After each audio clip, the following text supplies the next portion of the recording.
Hi, I'm Raylyn Worcester, and this is Spreading the Word. I'm getting ready to read part 5 of Without Faith.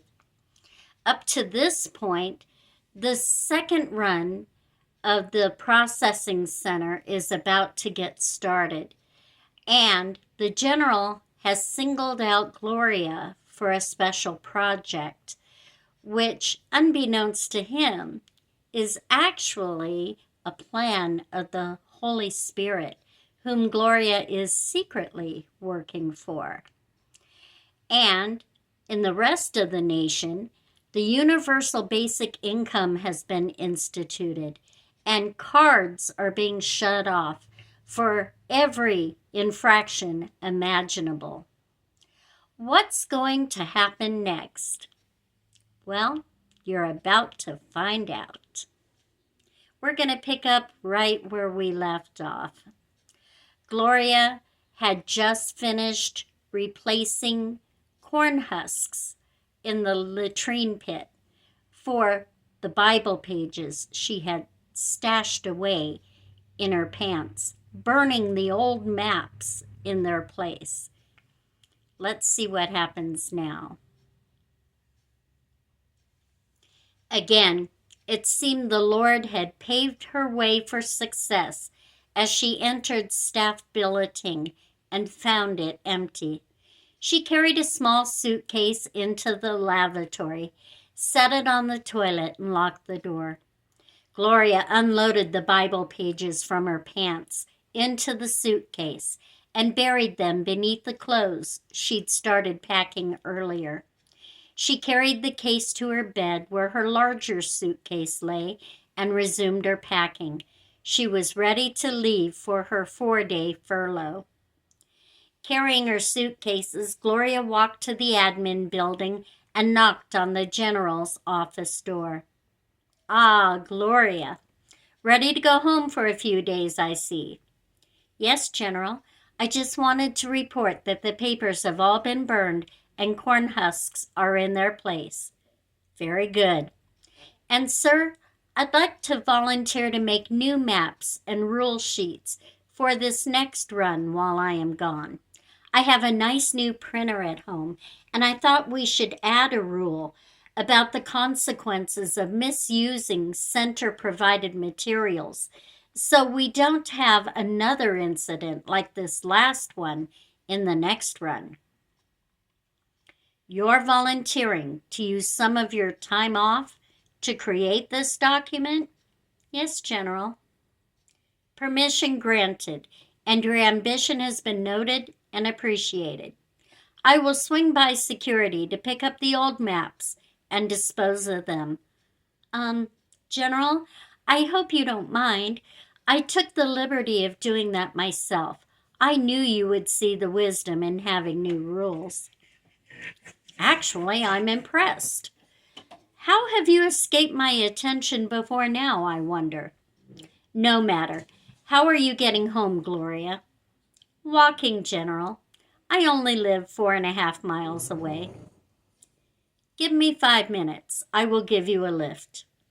As the general left the room, Gloria experienced another moment of panic as she thought irrationally that he would ask her to open her cases or question her about the task she'd completed. Be still and know that I am God, she heard in her spirit. When the general came back in the room, Gloria smiled and said, "Lead the way." Gloria had been looking forward to just being able to veg at home for a few days and catch up on some much-needed rest, but apparently God had other plans for her.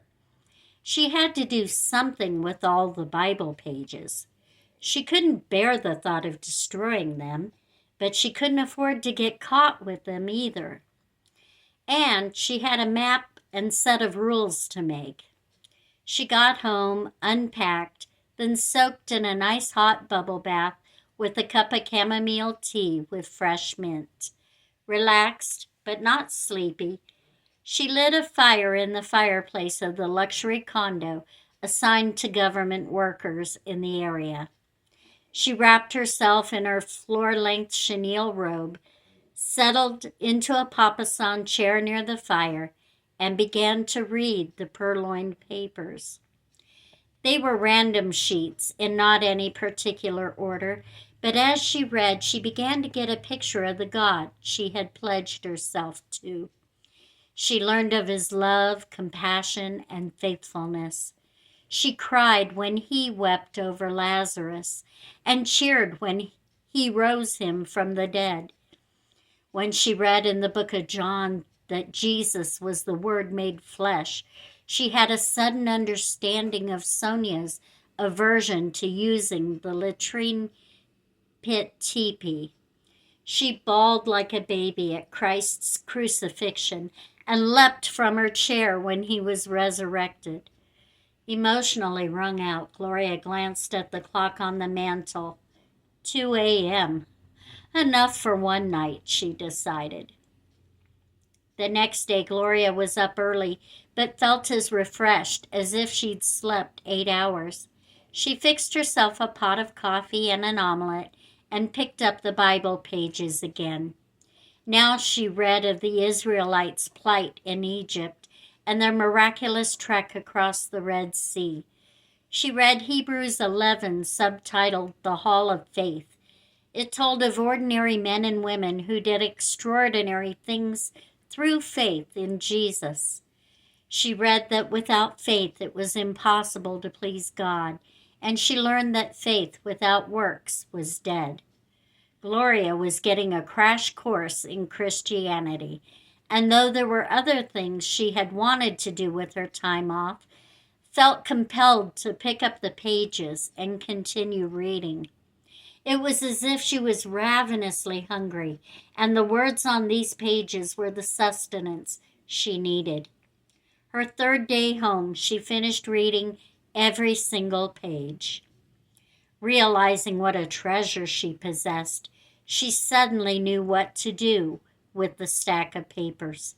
She put them in a rectangular Tupperware container, burped the air out of it, and buried it beneath a tree in the condo complex's tiny courtyard in the middle of the night. There she could recover them whenever she needed them, and it was safe to do so. On her final day off, Gloria worked on the new map and rules. It was a much nicer document than the previous one, she had to admit. She believed the general would be pleased. That night as she slept, the movie reel played in her dreams. She had an important role to play in the upcoming months. She prayed that God would pave the way and strengthen her for the task. Walking to work the next morning, Gloria did not dread going back to the center for the next run. She was excited to see how God was going to use her. And what more shall I say? For the time would fail me to tell of Gideon and of Barak and of Samson, of Jephthah and of Gloria.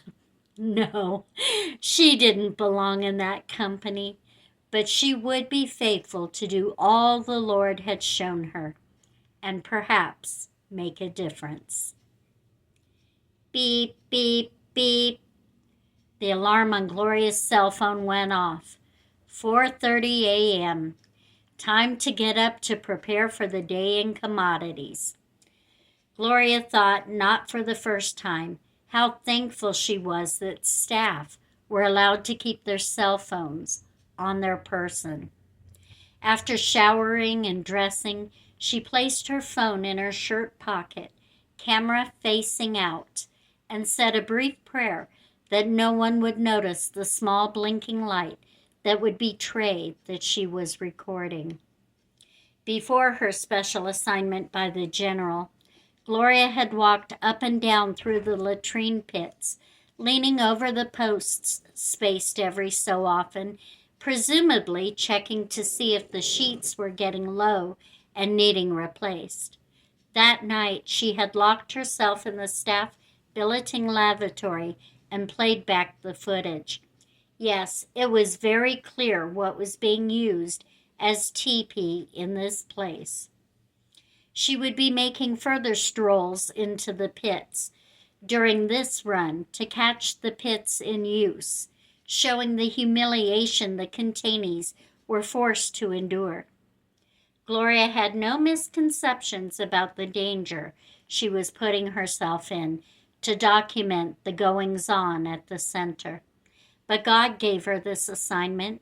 She was certain He would make a way to keep her safe. Somehow. Day 1 of Run 2 had just ended. The detainees were locked into billeting for the night, and Gloria was headed to admin for a meeting. After capturing the meager food distribution and an incident with the militia when a woman complained about the food, Gloria slipped the phone from her shirt pocket to pants pocket, shutting it off in the process.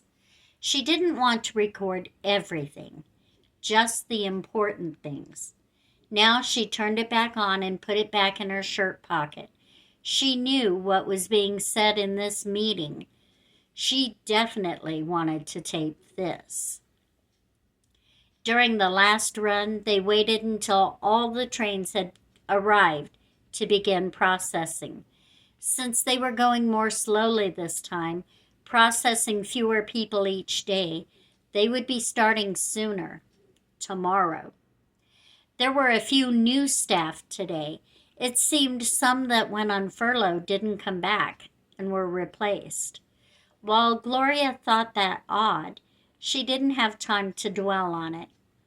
At any rate, the meeting tonight was sure to be an introductory one for the newcomers' benefit, and if so, there would be information too valuable not to capture.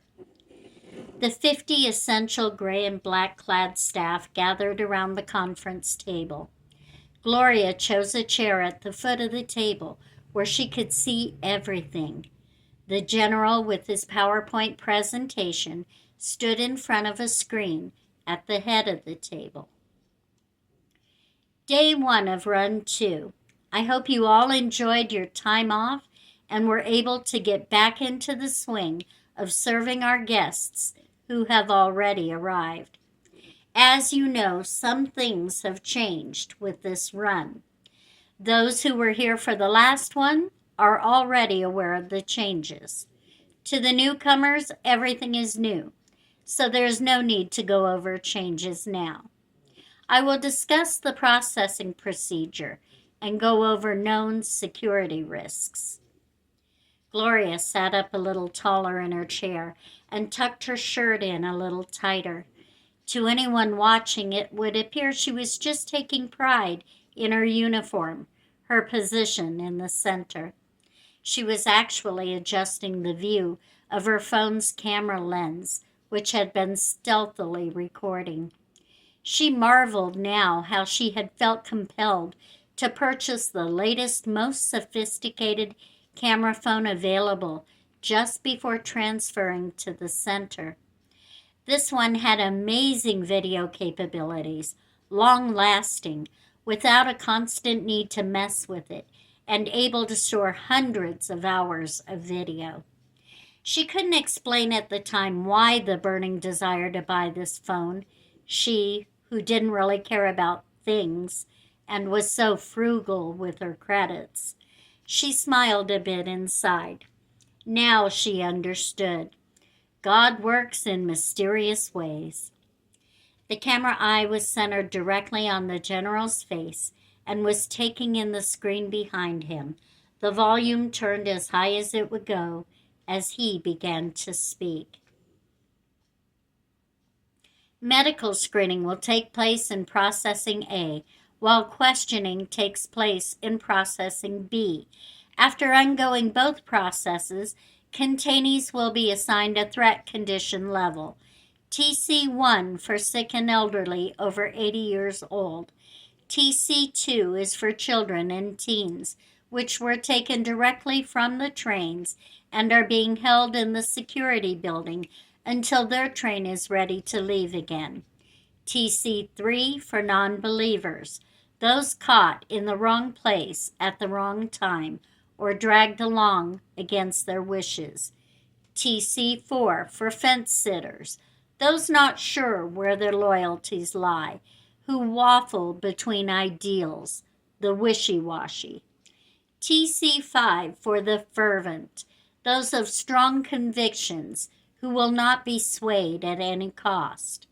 Place the large threat condition stickers on the chest of the containee and put them in the holding area to the rear of the processing rooms.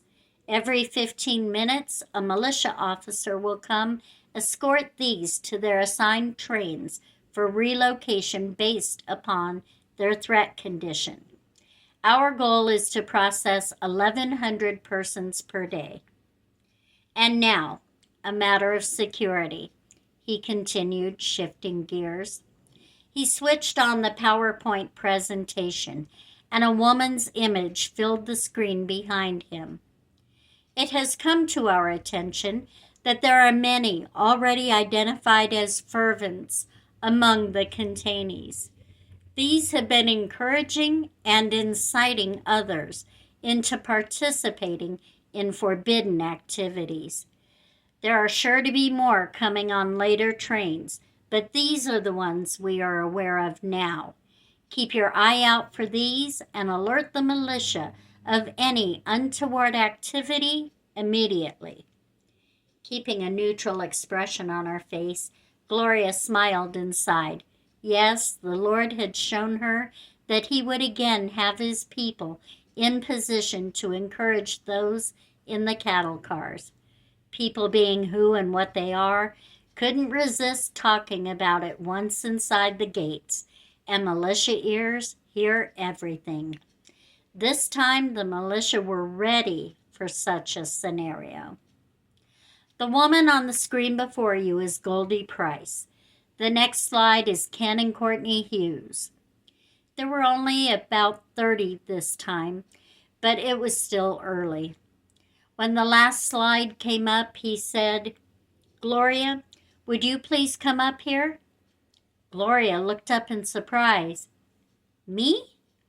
"Yes, please, come on up here," he said, smiling and motioning her to join him up front. Standing beside the general, he put a hand on her shoulder. "Gloria has made some beautiful new maps and rule sheets. I would like to give her the honor of helping the militia hand them out to those debarking the trains tomorrow." The audience clapped and Gloria's cheeks grew red. The silent, blinking eye captured the faces of the 49 now seated around the table. "Now, can I get a volunteer from someone with a day off tomorrow to take her place in commodities?" Hands shot up, many secretly envying the general's apparent fondness for Gloria and hoping to gain that themselves. The general chose one and dismissed the meeting. As Gloria left admin, she slipped the phone out of her shirt pocket, pushed the power button, and slid it into her pants. She smiled as she walked to staff billeting. It was all playing out exactly as the film reel had shown her. Beep, beep, beep. Ugh, 4:30 came early. Gloria slowly rolled her eyelids up over eyes that were not quite ready to open. Another day in commodities. Wonder what crumbs I'll be serving today. Gloria sat up quickly as she remembered that she wouldn't be in commodities today. She'd be working the trains with the militia. She hurried out of bed and gathered her gray and black uniform from the slim wardrobe next to her bed. She turned on the shower in the shared lavatory and let the coolish water run over her head and splash on her face. Today's first train arrived at 6:30 a.m. Mess started serving at 5:30. She would have just enough time to eat a bite before reporting for duty. She headed toward the mess with a spring in her step, excited to see what the day would hold. Washington, D.C., current day. Bridget hunched over her laptop at the island of her government-issued condo's kitchen, having scarcely moved except to eat and pee all weekend. She'd been researching the website on the card the barista had given her. She was no computer geek, but she was smart enough. She'd landed a job in the White House, hadn't she? This stuff was fascinating. How had she never heard of it before? But that's the point, isn't it? She thought. The Nostr protocol, she discovered, was a decentralized social network that works like X, Twitter, but was censorship resistant. That's why my barista told me to only tell my story here. I can't get punished for anything I say on Nostr. She had continued to dig, wanting to learn all she could about this platform she'd had no idea existed. Bridget learned that Nostr was actually just a set of agreed-upon procedures for passing messages around on the internet, a protocol. The protocol had to be accessed through a client, which was just an interface allowing one to access messages broadcast on the protocol, using keys that each person created, like a username and password. So far, she'd followed a link on the website called Nosterband and discovered hundreds of people who used the protocol. A lot of them seemed like hippies and anarchists. Most talked about Bitcoin, but she found a few that could be useful and decided she might follow them.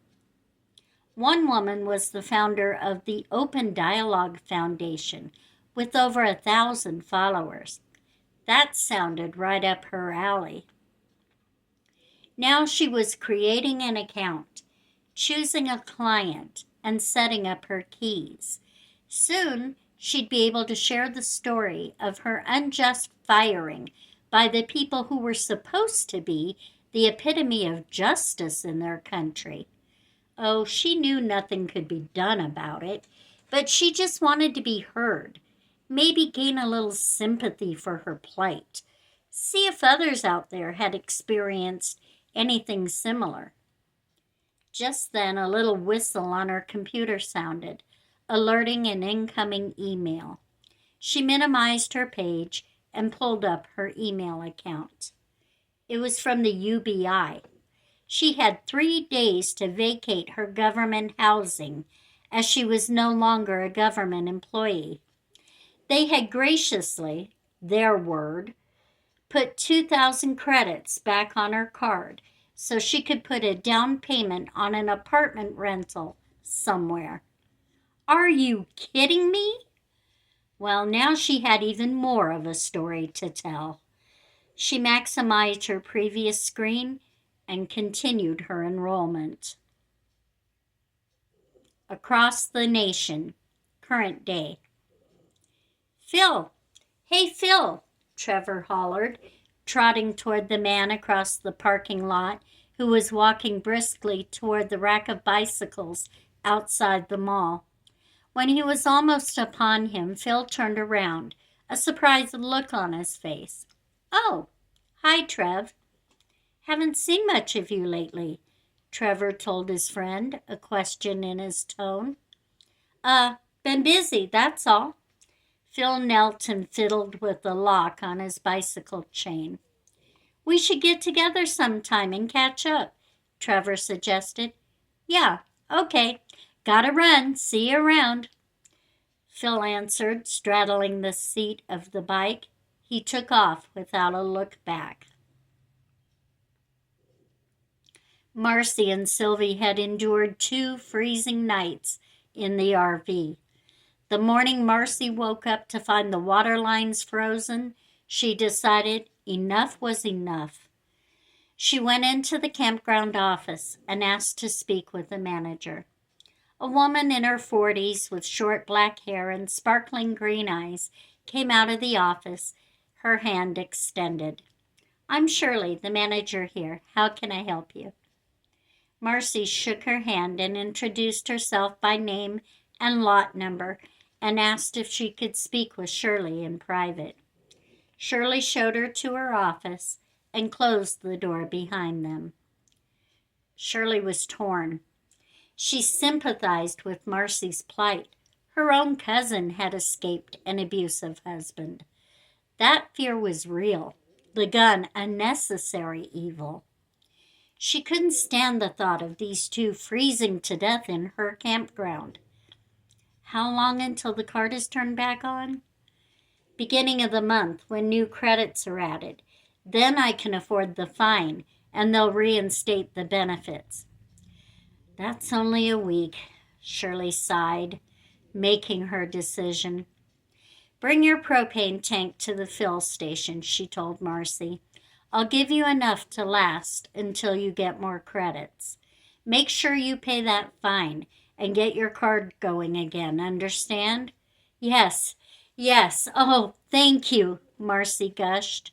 There were still good people out there. Dudes, check this out, the 16-year-old emancipated miner called to his friends as he pulled up the UBI website on his phone. He punched in the number on the back of his Freedom card and hit the balance tab at the top of the page.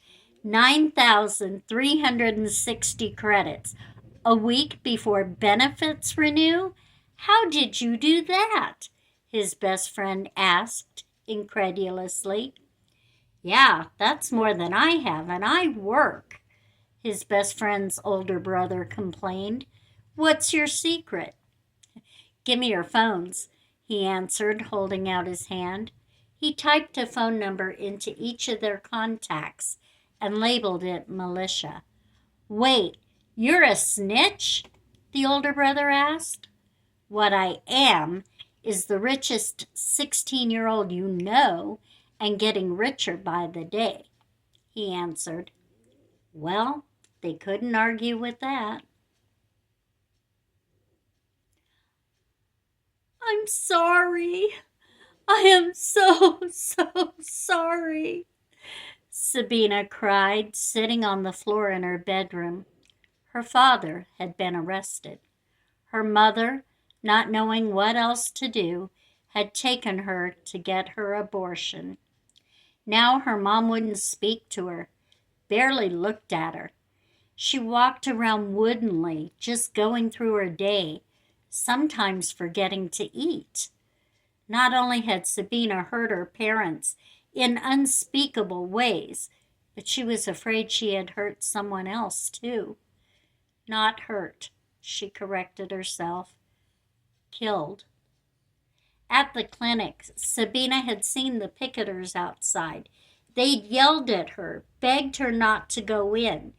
She tried to keep her eyes straight ahead on the door that would provide sanctuary from the noise and drama outside. Her mom had tried to shield her, pulling her into her side as the protesters crowded in around her. The militia had come and taken them away, but not before she had seen. She had seen the signs that said she was killing her baby. Her baby! Not a blob of cells like she'd been taught in school? It wasn't true. She tried to convince herself, but the aching emptiness in her body told a different story. Regret filled her as she cried, "Oh God, what have I done?" Catherine rarely saw her husband anymore. He came home from work, grabbed a beer, and took his notebook into the little sitting room they called their den and locked the door. Unbeknownst to Catherine, Sam was on a mission, a dangerous mission that he didn't want his wife involved in. He was sorry she was feeling alienated, their once close bond nearly non-existent now, but desperate times, well, this was important, and he would repair things with Catherine later, when things were better, whenever that may be. The plan came about organically, it seemed, forming of itself out of necessity. He'd started by tweeting about his frustration over the UBI being forced upon them and the pay cut it had resulted in. He was just letting off steam so he wouldn't take it out on Catherine and the kids. He didn't really expect it to go anywhere, but it went places. He got all kinds of responses from people enduring similar injustices. One in particular caught his attention. It was a message saying that people posting these kinds of posts were being banned from X, Twitter, and suggested he follow a link to a safer platform. He'd followed the link out of curiosity more than anything else. What he found astounded him. There were hundreds, thousands, possibly millions of people just like him out there. People who believed in human rights and liberties and decency. People with values. People who recognized the government for the power-hungry, controlling frauds they were. People fed up with the way they'd been treated. Every day, Sam followed link after link, being taken to site after site, reading story after story. He couldn't get enough, and a plan began to form in his mind. What would happen if these people could find each other and meet in the real world? There was safety in numbers, and what he had read represented some pretty big numbers. Could they meet, organize, and resist? Was it possible? Instead of just discussing the problems, could enough of them actually mobilize and do something to make a difference? Oklahoma City, 3.5 months ago. Phew! The response was rude but involuntary. Gloria had not been prepared for the stench that would assault her when the door to the first cattle car had been opened. "You get used to it," the militia guard said. God, she hoped not. Only a monster could get used to seeing, or worse, causing, people to be treated this way. "When they step off the train, hand them the fruit leather, a bottle of water, and one of your maps. I will mark their numbers," he instructed. One by one, they disembarked, receiving their food, their number, their rules, the blinking eye of the camera, capturing it all. When a disturbance arose, as it did from time to time, she would turn momentarily toward it, presumably to see what the ruckus was, making certain that all the atrocities that happened in this place would be captured for all to one day witness. As the door opened to the 5th cattle car, a woman near the door stared at Gloria's chest. Ordinarily, it would have gone unnoticed, but it had been so dim inside the train that her eyes were instantly drawn to the small, blinking white light. She looked up into Gloria's eyes and opened her mouth to speak. Eyes wide, Gloria gave an imperceptible shake of her head. She slipped her right hand in her pants pocket and clamped her hand around one of the pieces of bacon she'd stashed in there at breakfast. Then she moved a map from her left hand to her right as she brought it out of her pocket, the piece of meat hidden by the paper. She handed these, the fruit leather and a bottle of water, to the woman. Heart in her throat, Gloria prayed that the woman would be so hungry that the bribe would keep her cover from being blown.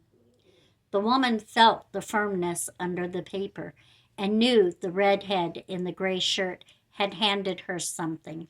She wouldn't say anything, she decided, until she had a chance to see what it was and determine what the motive could be for receiving something the others hadn't. The woman locked eyes with Gloria briefly before the militia guard approached her with the Sharpie. Gloria let out the breath she hadn't been aware she'd been holding as the meaning behind the glance registered. She was safe. For now. It took all day to hand maps, food, and water to all the containees that had arrived on today's train. Gloria was surprised by how much the day's chore had taken out of her. She was exhausted. Her detour to train duty had served its purpose, but Gloria was thankful that tomorrow she would be back to her mundane position in commodities. As she lay in bed that night, she thanked God for protecting her during the close call earlier that day. She also decided it would be smart to lay low a bit. She would not record every day. It was going to take months to process this second run. Little by little, here and there, she would get the documentation she needed. She would be more careful and choose her moments. She remembered a quote by Falstaff in King Henry IV she'd learned in college: "Discretion is the better part of valor." As the days and weeks turned into months, Gloria continued to help the fervents that had been identified, as she had done in the maiden run, and still managed to get all aspects of the processing center captured discreetly on video. The camera couldn't capture the smell of sweaty bodies that hadn't had a bath or shower since arriving, or dirt and often feces-caked clothing, but she did get the Sunday sanitary distribution recorded. The tiny sliver of soap, the wet nap, and tiny bottle of mouthwash spoke volumes. She watched in amazement as God opened door after door of opportunity for her in the other areas of the center as well. The infirmary had become short-staffed when some of the containees that had arrived at the center with the flu passed it on to those who were trying to care for them. The general suggested that she fill in their absence. Here, she and the blinking eye witnessed hospital bed sheets that had been soiled and not changed as each new patient was laid upon them. She witnessed many cases of dehydration and starvation caused by distributions withheld by militia for real or imaginary and mostly exaggerated infractions. She witnessed arms that needed popped back into their sockets when jerked out of place by militia who thought the containee was moving too slow.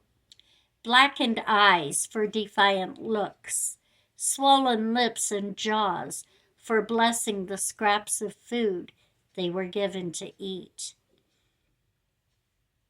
She had been asked to escort an elderly woman who was having trouble walking to the containee billeting building one night. Getting there late, she'd had to unlock the door with her staff key and found that all the platforms were full and the sleeping bags all taken. The woman had to huddle in the corner, arms wrapped around her body, shivering on the cold, hard floor to try to sleep. Gloria's heart broke, but was consoled by the fact that this woman's suffering would not be in vain, but would be one more piece of evidence to hopefully bring about change.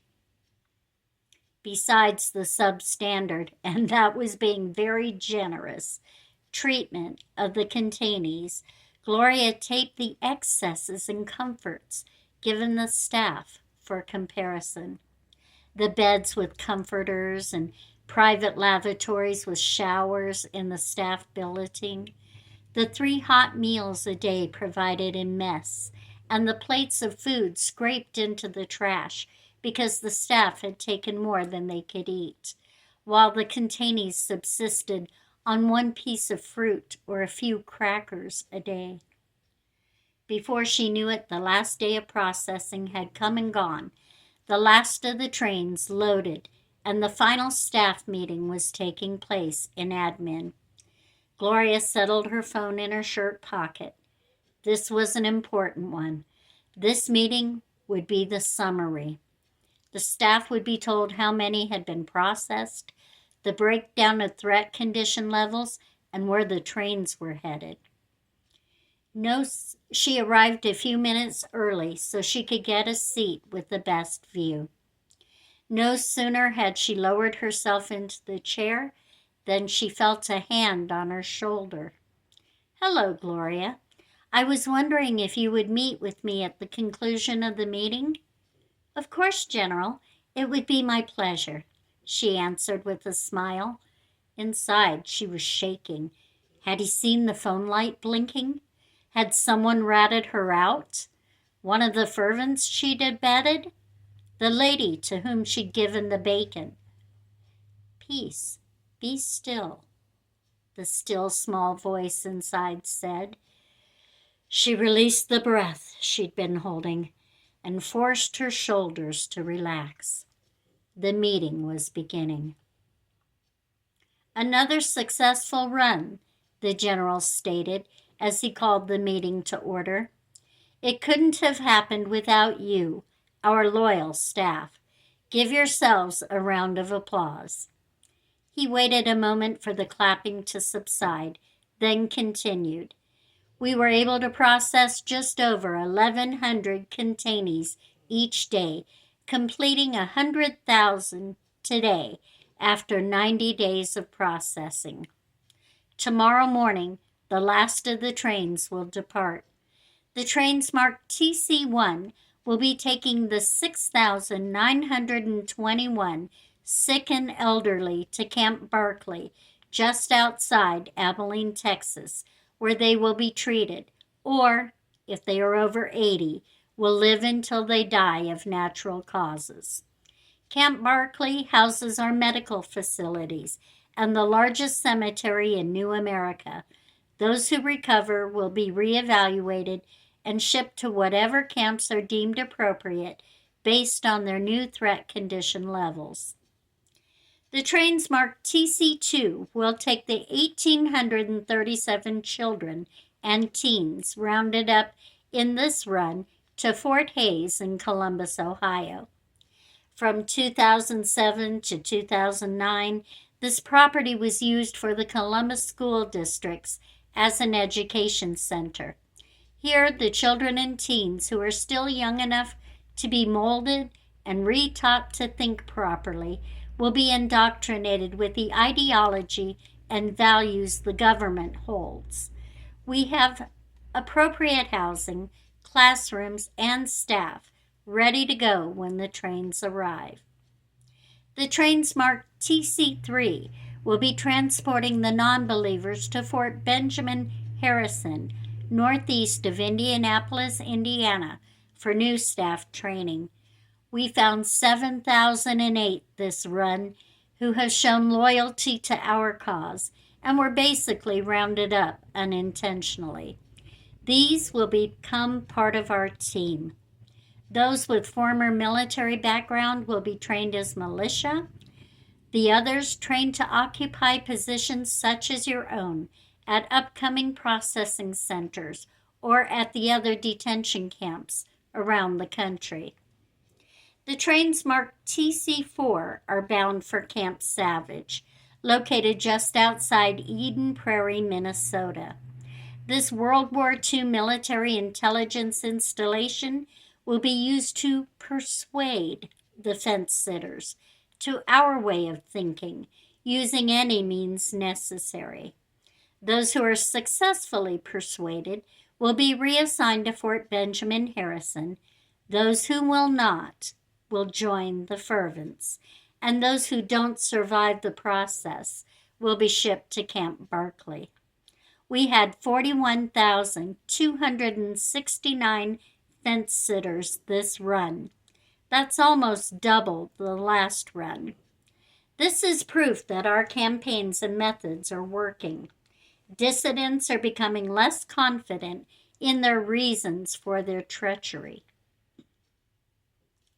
That leaves 42,965 fervents who will be taken to Camp Bouse, Arizona in the trains marked TC5. This secret camp of the U.S. Army Desert Training Center is literally out in the middle of nowhere. allowing us to deal with the worst of the domestic terrorists without hindrance. Here, the fervents will be given one final chance to recant their faith. Those that do will join the fence sitters for persuasion, to be certain their change of heart was sincere. Those who do not will face the guillotines. Gloria remembered the good friends she had made in the previous run, who had been at Camp Bouse for nearly 5 months now. Bile rose up in her throat as she pictured one after the other beneath the blade of a guillotine.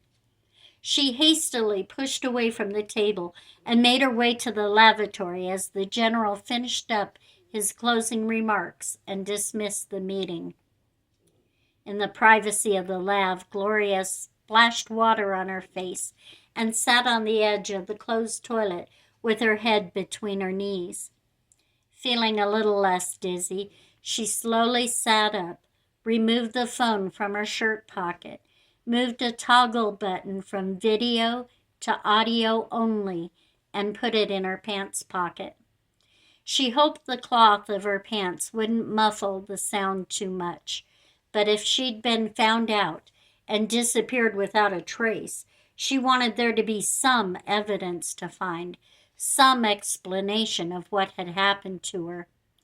Looking in the mirror and finger-combing her unruly red hair, she took a deep breath and went out to meet with the general. "Ah, Gloria, there you are. I thought you'd forgotten about me." The room had emptied out while she was in the lab. "Sorry, General. Too much coffee. I stayed for the entire meeting, though, except for your closing. Yes, I noticed you bolting out of there." He chuckled a bit. "Coffee affects me that way sometimes, too. No harm. Come into my office. We need to have a chat." Gloria felt the apprehension wash over her as he reached behind her and locked the door. Washington, D.C. Bridget walked through the door of the coffee shop and sort of melted into a chair at the first high-top table she came to. Moving was hard work. Just as she did, the barista walked up, mocha latte in hand. "Surprise," she said. "What?" "Saw you come in," he said with that confident grin that turned her insides into butter. "Did you want something different?" No, thanks, but I can pay this time." "Good to know. Say, I was just about to punch out. Mind if I join you?" "That would be great," she smiled. As he walked away, she thought, well, things are definitely looking up. She sipped her latte, trying not to watch his butt as he retreated. Well, she didn't say she tried very hard. A few seconds later, he returned, pulling out the other high-backed chair and setting his kombucha down on a napkin. "So, tell me all about the new place," he said, catching her off guard once more. "How did you—" "I follow you. Page Rage 2032, right?" "Clever. You obviously found the site. It wasn't hard to figure out which of the most recent posts belonged to you." "No fair. I don't even know your name." "Zach," he said, extending his hand in a formal introduction. "You know me as Yakety Zach." "Don't talk back," she quipped, eyes twinkling. "Surprised you know that reference." She shrugged. "I have grandparents." "Ah." They both sipped their drinks for a moment. She looked up at him through her lashes. Man, she was cute, Zach couldn't help but think. She told him about the new apartment. She'd found a third-floor studio a few blocks from the coffee shop. It was a far cry from the condo, but it was clean, quiet, and affordable. It's basically one big square room with a small bathroom in one corner and a kitchen alcove in the other. The kitchen is separated from the main room by a peninsula with 3 bar stools, my dining area. Then I've got a sleeper sofa, an end table with a lamp, a small wall-mounted TV, a bookcase, and a coffee table. My living room bedroom combo. All the comforts of home. She had put 1,700 credits down to move in, and her rent would be $22.50 a month. Cheap for DC. That left her 300 credits until the first of the month. Sounds nice, Zach offered. Find a new job yet? She shook her head. But with the UBI, I don't really need one unless I want something to do. So there's no rush. Who knows? Maybe I'll apply here. Now it was his turn to be taken by surprise. Bridget giggled. Pick your jaw up off the floor. Would that be so bad? Have you ever baristaed? No, but I'm a quick learner. Zachy boy, better leave it alone. You're playing with fire. But it was too late. He'd lost his heart the first day she'd sat down at his counter wearing her federal ID on a lanyard around her neck, in a pinstripe suit and heels, carrying a briefcase. She has to be 4 foot something tall, and he thought she looked like an adorable kid running for president. Of course, he'd never tell her that. But he suspected she'd make one hell of a president. Smiling at his thoughts, he drained his glass, pushed back his chair, and said, "Let me get you that application." Across the nation. It was the kids' weekend with their mom, and Trevor was bored. Maybe I'll call Phil and invite him over to play some video games. We could order pizza, knock back a few brews. Yeah, good idea. He reached for his phone and dialed the familiar number. BDD. The number you have reached has been disconnected or is no longer in service. If you feel you've reached this recording in error. Trevor hung up the phone. Must have misdialed. He tried again. BDD. The number you have reached has been He looked at his phone as if it had sprouted horns. What the heck? The chocolatey good smell of brownies, fresh out of the oven, filled the RV, causing Sylvie to look up from the picture she'd been drawing. "Mommy, can I have a brownie?" Sylvie asked, a little whine in her voice. "No, baby. These are for the nice lady in the office. They are a thank you for helping us out last week. But you can carry them as we walk over if you want." Sylvie nodded. Marcy put the way too big oven mitts on Sylvie's hands and handed her the square pan. "Be careful now, it's hot." They made the short walk and up the drive to the office door, which Marcy held open while Sylvie carefully walked through. "Hi," Marcy greeted the girl behind the counter. "Is Shirley here?" "Oh, I'm sorry," the young woman replied. "Shirley doesn't work here anymore." "What? Since when?" Marcy asked. "She was here last week." The girl nodded. "Yeah, it was rather sudden. One day she's here, the next day she's gone. No explanation." That couldn't have had anything to do with me, could it?